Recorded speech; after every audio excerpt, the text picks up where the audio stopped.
Hello my friends. Welcome to the Diary Stories channel.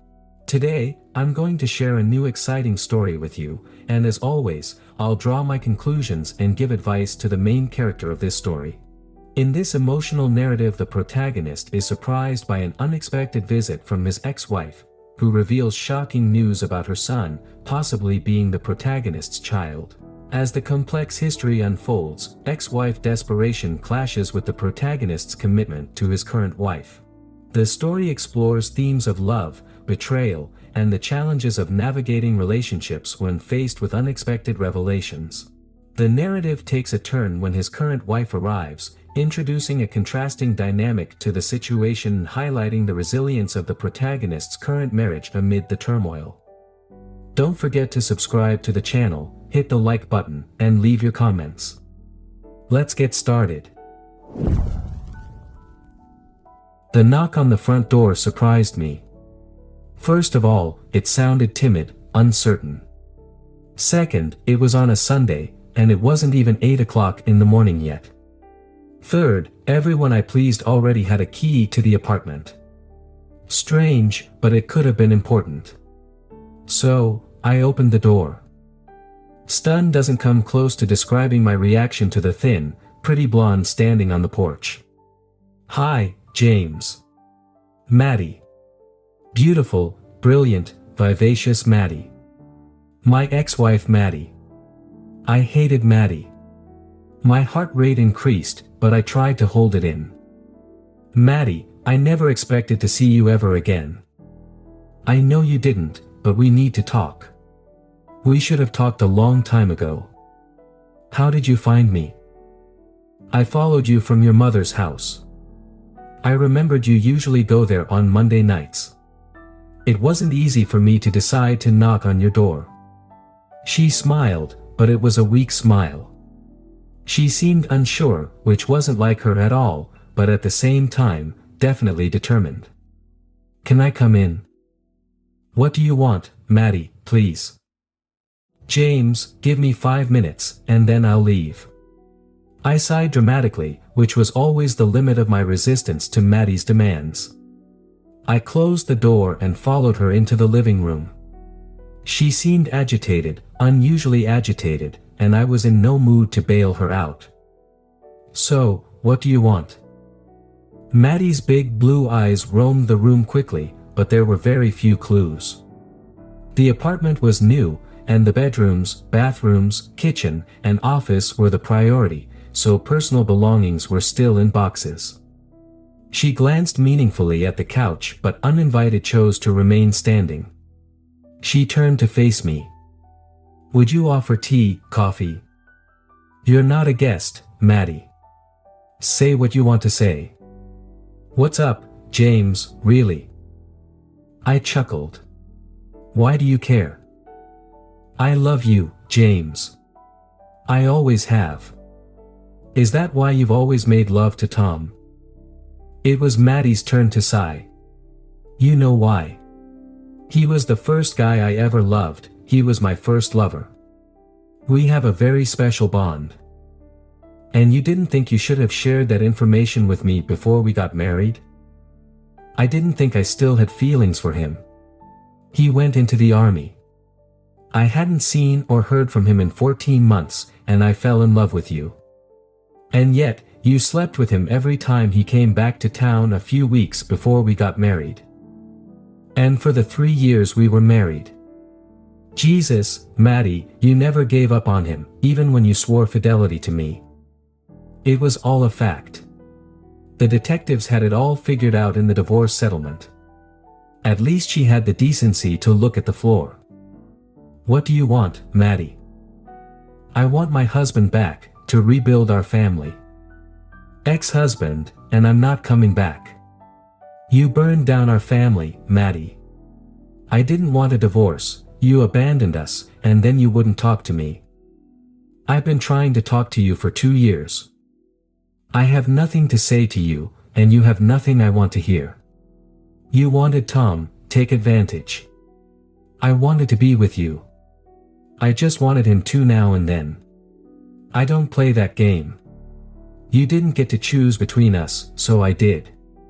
At those words, Maddie's eyes glistened with tears. I don't claim to understand her, but the relationship she wanted would have killed me if I'd said yes. It was all leading up to this. Your baby needs you, James. Blood rushed to my head, my ears throbbed, and I could barely think. Beth's not mine. Tom knocked you up, it came out at the custody hearing. I feel like we could find a solution together so you can see Beth. I know you love her so much.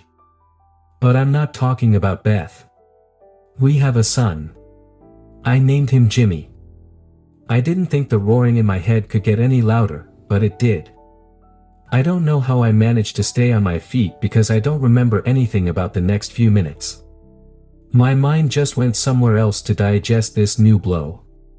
When it came back, I laughed bitterly. I've seen this show before, Maddie.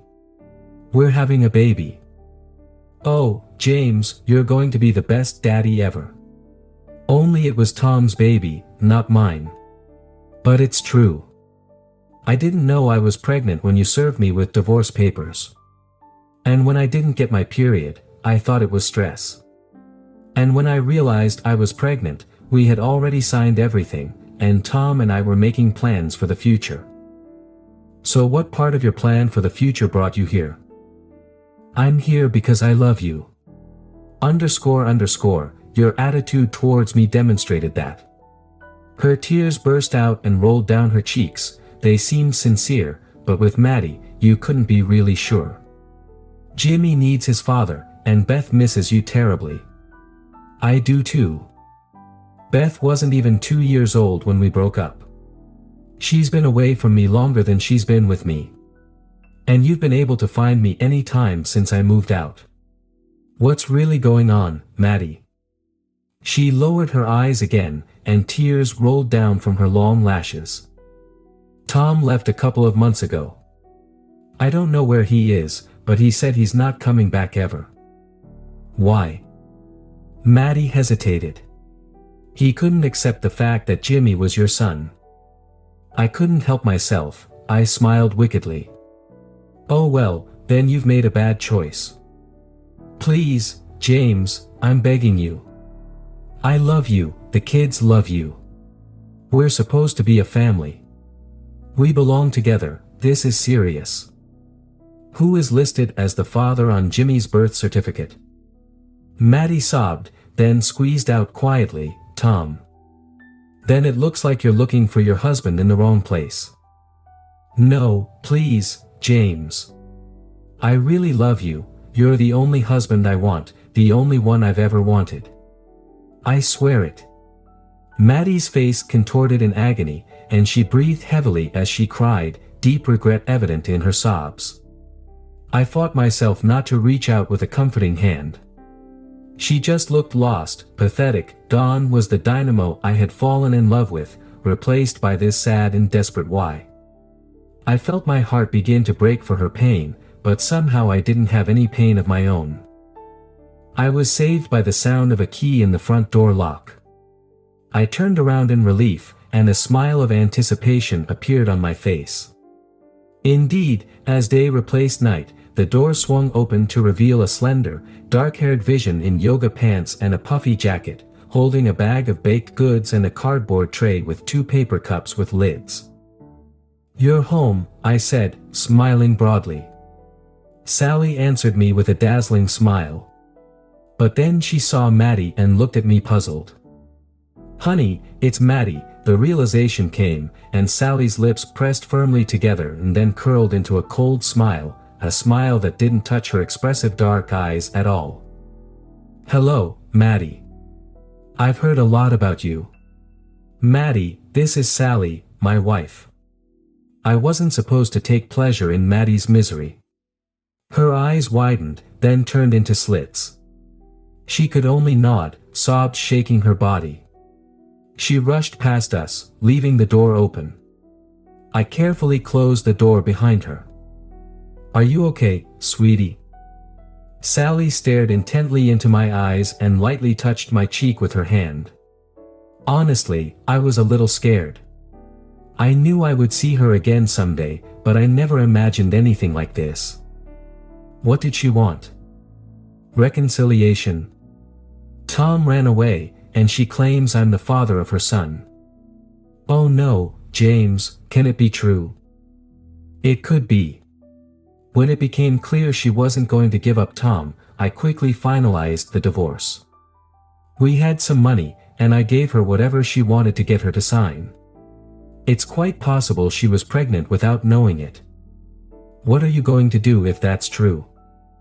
I took the tray and bag from Sally and set them on the kitchen island. I unbuttoned her puffy jacket and hung it in the hall closet, then hugged her. I kissed Sally, caressing her soft lips with mine.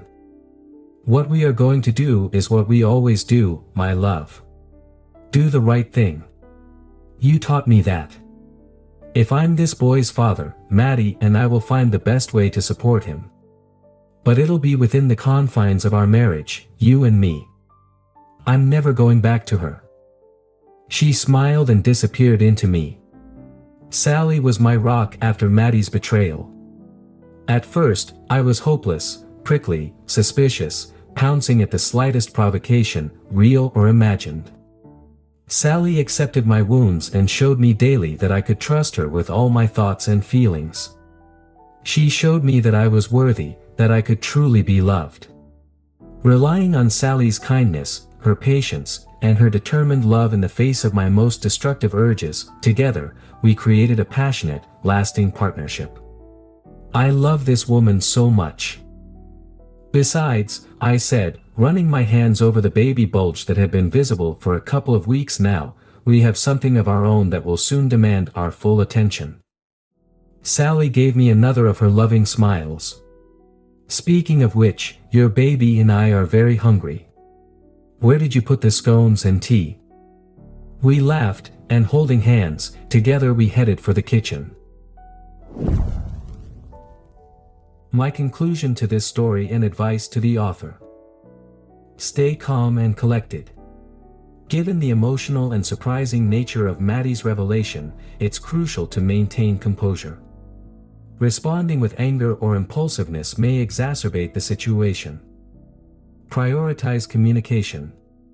While it's understandable that the protagonist may harbor resentment towards Maddie, it's essential to engage in open and honest communication. Clear communication can help unravel the complexities of the situation. Consider all perspectives. Take a step back and try to understand Maddie's perspective, even if it's challenging. Empathy and understanding can contribute to a more constructive conversation. Seek professional guidance. Considering the complexity of the situation, involving a mediator, therapist, or counselor could be beneficial. Professional guidance can offer insights and strategies for navigating the challenges ahead. Protect current relationships. If the protagonist is in a committed relationship with Sally, it's crucial to prioritize and protect that relationship. Communicate openly with Sally, ensuring she is aware of the situation and feels supported. Establish boundaries. Clearly define boundaries with Maddie to ensure that discussions and decisions about the child are approached respectfully and within a framework that prioritizes the well-being of everyone involved. Take time for self-reflection. Amidst the chaos, find moments for self-reflection. Understand personal feelings, values, and priorities before making significant decisions. Consider legal counsel. Depending on the decisions made regarding the child and Maddie's role, legal advice might be necessary to navigate potential custody or support issues. Lean on support systems. Surround oneself with supportive friends, family, or Sally during this challenging time. Having a strong support system can provide emotional stability. Focus on the future. Instead of dwelling on past grievances, shift the focus to what lies ahead. Building a positive future, whether with Sally or in co-parenting arrangements, should be the ultimate goal.